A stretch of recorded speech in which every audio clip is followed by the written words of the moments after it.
Olá, queridos. Olha nós aqui outra vez, falando sobre liderança servidora. Olha que papo interessante que nós tivemos na última lição, que é relacionado ao nosso papel e aquilo que Cristo espera de nós nessa grande comissão. Na comissão de realmente fazermos a diferença e não depositarmos apenas a igreja, como se estivéssemos terceirizando um assunto que é para todos nós. Claro que a quem muito é dado, muito é cobrado. Eu tenho um papel onde eu sei as coisas que Deus vai me cobrar relacionado principalmente ao tipo de líder, daquele que ensinou, que direcionou, que cuidou, e cada um, óbvio, dentro do papel que recebeu, será cobrado por Cristo. Mas também teremos, obviamente, nossas recompensas por isso, porque Deus não fica devendo nada a ninguém. Mas não é nem por isso. Amar a Cristo e reconhecer o que ele fez por nós já é fundamental para que a gente possa já ter uma vida mais grata. E agora, compartilhar, se ele nos deixou vivo, nos deixou com um propósito, com uma finalidade de compartilhar aquilo que alguém compartilhou conosco e teve o amor e o cuidado de nos apresentar esse Cristo. Então nós também temos essa missão, né? Dentro dos papéis que nós recebemos.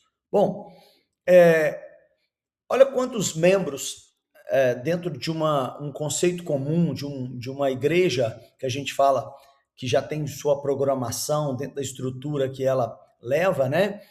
Olha quantas pessoas precisam para gerar uma vida.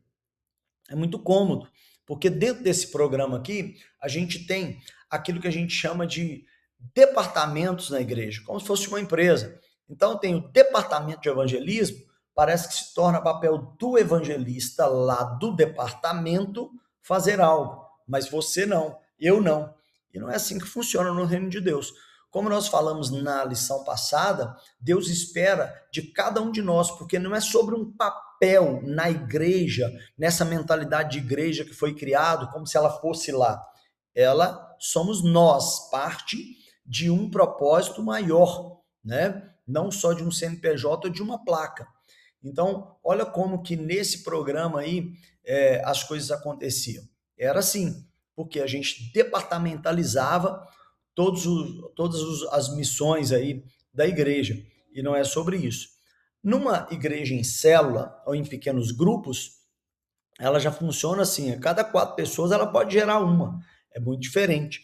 Mas a ideia nossa, eu lembro quando Deus me deu a visão da Ávida, ela me deu em qual sentido? De que nós seríamos uma igreja que iria voltar à simplicidade de Cristo.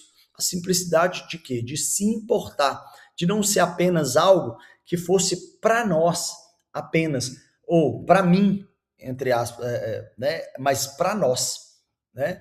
Não é só sobre isso.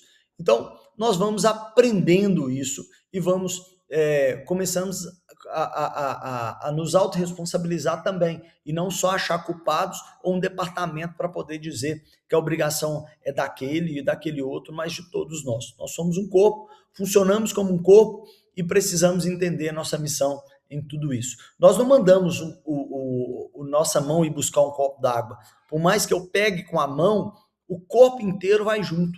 Então nós estamos juntos no mesmo propósito e nós precisamos entender que por mais que um tenha mais habilidade para pregar, ele vai pregar, talvez ele vai ser usado nos evangelismos de rua, nos púlpitos e por aí vai. Mas outros são mais do ensino, ok, outros são muito tímidos, mas é como eu disse, nossa vida é o primeiro evangelho que precisa ser quebrado, que é o caráter nosso moldado no caráter de Cristo. E aí, assim, no modelo onde a Bíblia ensina tantas coisas diferentes do reino que a gente vive, nós vamos aprendendo a termos comportamentos diferentes e, através disso, atrair a atenção das pessoas. Como eu disse, todos nós temos essa missão e que Deus nos conceda graça. Então, eu lembro que a Abda, ela foi dada para nós numa época de pandemia e a gente viu ali uma igreja, as igrejas sendo fechadas, já estavam na realidade abertas já novamente, mas Deus mostrou, fechou por causa de pandemia, mas um dia se tiver perseguição, minha igreja não sabe ser igreja fora da igreja. E Deus falou no meu coração que muitas pessoas, muitas igrejas haviam adotado o sistema de células como uma estratégia para encher a igreja, mas que ele estava me dando não era como uma estratégia, mas para ensinar a igreja a ser igreja fora da igreja. Então, nos pequenos grupos, ou seja, eu ia ter muito mais líderes cuidando de grupos pequenos para que houvesse convivência. Quando há convivência, vai existir aí também o que a gente chama de espalhar ou de compartilhar o papel da igreja em si, de ser igreja. Bom, eu sei que isso é um assunto para daqui a pouco. Aqui eu já estou compartilhando um pouco da visão da igreja, de como ela funciona, mas aqui é só para a gente primeiro ter essa primeira noção. Uma igreja comum, normal, que não vive com pequenos grupos, ela pode ter, para ganhar uma alma, olha a quantidade de pessoas que são envolvidas, porque cada um acha que tem que mexer no seu departamento. Não é sobre o que faz dentro do prédio da igreja, vou chamar de prédio da igreja, mas o que fazemos fora do prédio da igreja, nós como igreja. Então, precisamos de muito menos pessoas para cuidar de um. E como a nossa igreja ela tem um cunho de cuidar, mas também de sermos cuidados, então não dá para uma pessoa só assumir isso. Não dá para colocar na conta de 1, 2, 3, 4 pastores, 400 pessoas, porque não é sobre isso, né? Óbvio que a maior responsabilidade é nossa, mas é fundamental a gente compreender isso também dessa maneira. Bom, aí nós vamos entender sobre os métodos, né? Os métodos, eles mudam. Os princípios é que não mudam. Os princípios são eternos. E às vezes as pessoas elas estão mexendo em princípios. Princípios não se mexem. Mas os métodos eles precisam ser mudados porque nós estamos cuidando de geração diferente da nossa geração. Nós estamos num outro tempo. Nós estamos vivendo uma outra época. E dentro da época do que nós estamos vivendo, nós precisamos compreender qual é a forma que nós vamos conseguir conectar com essas pessoas. Então nós precisamos mudar os métodos sem abrir mão dos princípios. Bom, o que é que não pode mudar? A palavra de Deus. Não tem como. Agora, tem como mudar a forma como anunciar a palavra. Entende? Olha que coisa fantástica. Eu não mudo, a palavra não mudo, mas a forma como anunciar, eu posso mudar. A autoridade de Deus, gente, isso é normal, isso é a autoridade de Deus, ela é tudo. Agora, como estruturar isso? Porque hoje a gente está vivendo num tempo, gente, que as pessoas não respeitam mais autoridades constituídas. Então, a imagem de Deus, até a imagem de Deus está sendo desrespeitada, né? Então, a autoridade de Deus é a mesma, o poder, a soberania é a mesma, mas nós precisamos entender como estruturar para que essa autoridade ainda seja honrada, obedecida e seguida. Bom, a missão da igreja não pode mudar, mas como cumprir? Pode. Pode, deve. Como eu disse, antigamente, uma pessoa, no meu tempo, bastava um líder falar, né? Eu me lembrei daquele centurião que chega para Jesus e pede ele para ir lá, e ele fala assim, não, basta uma palavra, estou acostumado a ter a ter soldados aqui a meu serviço, eu só mando, esse faz isso, aquele faz aquilo e pronto. Eu ainda peguei uma época de que bastava uma pessoa falar e a gente não... Né? Hoje a geração questiona muito, pergunta muito. Então, a credibilidade ela vai ser gerada se houver uma explicação plausível para que ele possa ser convencido. Antigamente a gente nem questionava, a gente só obedecia. Mesmo sem entender, a gente obedecia e nem questionava. O tempo de hoje é outro. Então nós precisamos entender que a missão da igreja ela continua, mas nós temos que saber como cumprir. A essência ela precisa permanecer.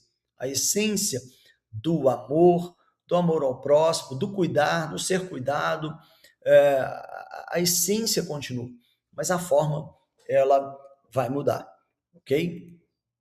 Então, aí sim, agora sim, sobre a visão.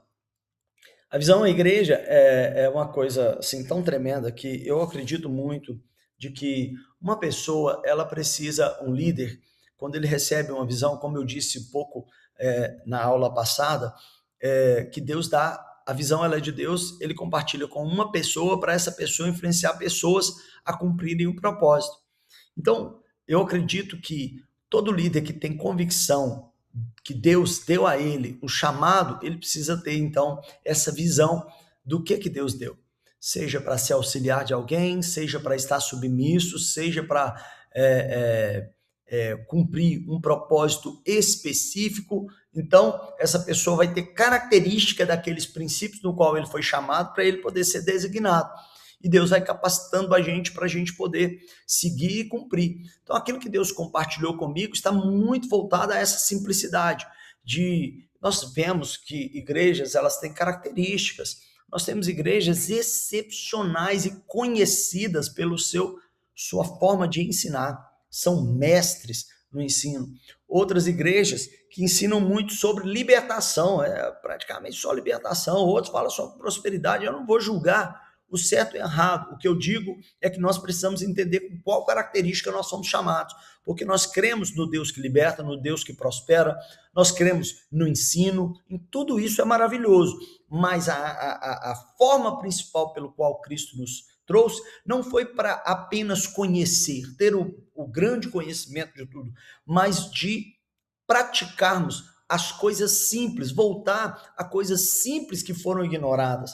Batismo com o Espírito Santo, o evangelismo mútuo, que é a obrigação de todos, o cuidado, não é só sobre o que Deus faz comigo, mas o que Deus faz em mim e através de mim para alguém. Então não é só eu ser socorrido, é eu entender que eu tenho que sair, eu não posso sempre estar na condição de vítima, mas uma hora ou outra eu estar numa condição de ajudar alguém também, né? Porque senão o evangelho não está evoluindo na minha vida, porque eu não estou permitindo que isso aconteça. Então a visão que foi dada por Deus é a gente amar, sim. Amar, restaurar, preparar, enviar. Deus em mim, Deus através de mim. Um modelo simples, mas um modelo que funciona para que a gente possa compreender, mas também entregar para as pessoas, né, o que a gente recebeu. O cuidado, o carinho, beleza, vamos dar também, mas na simplicidade de ensinar. Como a gente ouvia, né, na nossa época, né? Jesus Cristo, por mais simples que pareça, mas Jesus Cristo é o mesmo. Ele é aquele que cura, liberta, batiza com o Espírito Santo e por aí vai. Então, as pessoas conhecerem a simplicidade. E hoje, torna a dizer, a credibilidade do Evangelho não está em apenas dizer sobre Cristo, mas de ver Cristo um no outro, né? Porque passamos por uma descredibilidade muito grande, porque as pessoas olhavam e falavam, ih, é crente para trabalhar, nossa, isso é uma preguiça, isso é ruim. Então, olha só quantas famas ruins foram construídas, porque as pessoas não entenderam que o evangelho é prático, ele não é uma religião, uma cartilha dos nãos. Pelo contrário, né? É aquilo que a gente deve fazer na simplicidade de Cristo. Então, Deus, ele me deu isso como um cunho onde a gente iria fazer muitos líderes, onde toda pessoa tem o potencial, sim, de às vezes abrir a porta da sua casa, e é interessante que quando Deus me deu isso, imagina, no meio da... voltando à pandemia, que era uma coisa proibida de ir na casa dos outros, ele fala assim, mande o povo abrir a porta das suas casas. Meu Deus, eu era um cara que eu não gostava de incomodar ninguém com nada. Aí falava, abrir porta, eu abri a minha porta, ok, mas mandar o outro abrir a porta, é sobre isso. Voltar à simplicidade para pregar o evangelho na sala das casas, nas garagens das casas. Imagina o privilégio que é a gente montar um pequeno grupo, que às vezes é só sua família, mas às vezes chama um amigo, às vezes chama um vizinho. Aí ele vai na garagem da sua casa, começa a ir lá toda semana. A gente manda uma carta pastoral, né? E dentro da carta pastoral, essa carta ela é compartilhada ali aquele assunto, todos participam, convivem ali aquele grupo eles dão testemunho, eles perguntam, eles crescem no conhecimento, eles têm a liberdade de participar, ter um momento de comunhão ali, cada um leva uma comida compartilhada e a gente toma um café depois ou antes, né? São formas de fazer a gente conviver. Quando a gente convive, a gente começa a conhecer a pessoa, a gente começa a olhar e falar assim, fulano, você tá triste. Por quê? Porque a gente tem convívio. Ah, hoje eu não estou muito bem. Ah, eu estou pedindo oração aqui. Você vai ganhando liberdade.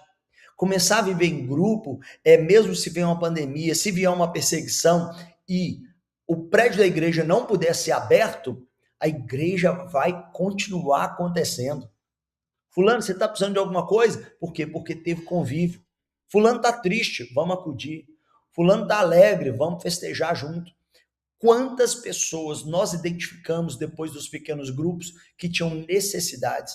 Necessidades, às vezes, básicas, gente, como também necessidades de acolhimento e cuidado psicológico, saúde física, mental, às vezes libertação espiritual. Às vezes, ir no supermercado, fulano, lembrei de você, comprei uma fruta. Beltrano está internado, vamos revezar para poder estar lá ajudando eles. E os pequenos grupos, eles começam a acontecer em convívio. Aí a gente sempre fala assim, eu gosto de igreja pequena. Porque igreja pequena, a gente convive mais, parece que a gente conhece todo mundo.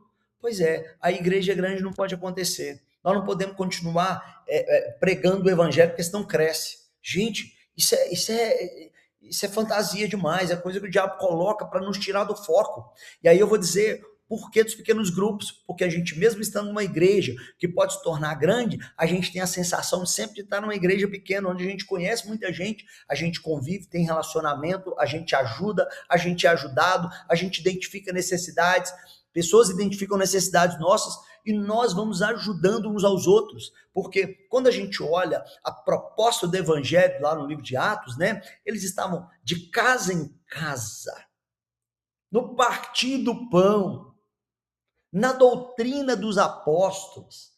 Imagina o tripé que foi criado: doutrina dos apóstolos, ensino, conhecimento, sabe? Nesse partir do pão, convívio, convivência, temos que ter convivência. Porque nessa correria, o que mais estão tirando de nós é convivência. As pessoas convivem com celular, convivem com outras pessoas através de redes sociais, mas não convivem no tete a tete, estão perdendo o tato, trato, contato. Então, os pequenos grupos, eles existem para que a gente possa abraçar. É tempo de abraçar, às vezes é tempo de afastar-se de abraçar, sabe? Às vezes alguém não vai na igreja, vai lá no pequeno grupo. A gente costuma dizer o seguinte, que primeiro nós ganhamos as pessoas para Cristo. Primeiro nós ganhamos para o grupo, porque às vezes a pessoa vai por causa de simpatia do outro lá. Aí o grupo acolhe. Ô, você é bem-vindo, chama pelo nome. Olha só que legal. Aí depois disso, ganha para Cristo. Se possível, ganha para a igreja. Se não, se a pessoa vai congregar lá perto da casa dela, mas nós apresentamos Cristo para ela, tá ótimo. Cumprimos a nossa missão, sabe? Mas a ideia dos pequenos grupos é a gente nos edificar e trazer outras pessoas. Imagina, 4 pessoas começam um pequeno grupo na casa de alguém, às vezes familiares. E aí ali começa, eu mando a carta pastoral, às vezes nem sobre a carta, mas ali é só para a gente poder dar uma direção, né? E a gente discute assuntos, a gente cresce, a gente aprende, aí a gente começa a pensar no seguinte: olha, eu tenho um amigo, eu tenho uma amiga, fulano de tal, me ajuda a orar, começa a trazer nomes de pessoas que a gente vai convidar para o pequeno grupo. Aí todo mundo começa a orar, buscar para aquela pessoa. Aí depois que passa o período, fala, agora eu vou convidar ela. Quando ela vai, fulano, nós temos orado por você. Imagina você chegando na casa, ou chegando um colega de trabalho, falando assim, aqui, tudo bem, cara, não sei, estou te vendo triste. Aqui, Deus colocou no meu coração de estar orando por você. Gente, aí tem um grupo que a gente reúne e a gente está sempre em oração por você. A pessoa vai ser grata ou não vai? Vai ser grata, às vezes é uma conexão, às vezes tem alguém que você trabalha, estuda com ele muito tempo, você nem tem tanto costume, ou às vezes tem, aí você chama na sua casa para um café. Por que você me chamou para um café, não? Faz uma mesa bacana e fala assim, aqui, isso aqui é para te honrar, cara, tem tantos anos que a gente trabalha juntos, e eu tenho preocupado, leva sua família, por exemplo, aí vai, às vezes vai, você trabalha, 2 amigos lá, trabalha, aí não, vai lá com a sua esposa, já combina com a sua esposa ali, vou trazer o fulano aqui, Olha só, parece coisa boba. Recebe essa pessoa na sua casa e fala com ela assim: Deus tem colocado no meu coração para orar por vocês. A gente reúne toda semana um pequeno grupo. Eu sempre levo o nome de vocês. Quero dizer que o que vocês precisarem, a gente está à disposição. Tem tantos anos que a gente trabalha junto e às vezes a gente convive e a vida ela é tão esquisita. Sem perceber, a gente perde alguém e a gente perde a oportunidade de conviver, de se colocar na condição como Cristo se colocou para servir. Então, estou à sua disposição, dizer que isso é muito importante, é bom trabalhar com você, é bom estudar com você, seja lá o que for. Eu trouxe aqui só para te honrar e para dizer que eu e meu pequeno grupo, nós temos orado por vocês. A pessoa vai falar assim, ó, cara, que bacana, agradece eles lá para mim. Às vezes a esposa vai se conectar com o esposo do outro, tá beleza, e fala assim, aqui, qualquer dia você vai lá fazer uma visita, agradece você mesmo pessoalmente. Olha que legal isso, olha que legal isso. Olha que bacana. Aí a pessoa às vezes vai, aí você já combina, às vezes dependendo do papo que fluir, você já combina já. Aí você fala com um pequeno grupo, ó, o fulano que nós estamos orando por ele deve vir com a família dele. Prepara o pequeno grupo para receber aquela pessoa. Então vai ser você sendo cuidado, as pessoas que estão no grupo cuidado, e de repente a gente está evangelizando alguém para levar para o pequeno grupo. Às vezes é um parente, às vezes um colega de trabalho, de escola, vizinho. Vizinho, então, nosso Deus. E por aí vai. Não, estou escutando os louvor lá na sua casa, lá, que bacana. Então, são modelos que nós temos de ser igreja para atrair aqueles que ainda não conheceram a Cristo como deveria. Um pouco da visão dada a vocês, eu tenho certeza que isso fará grande diferença na vida de muitas pessoas. Até a próxima, que Deus te abençoe.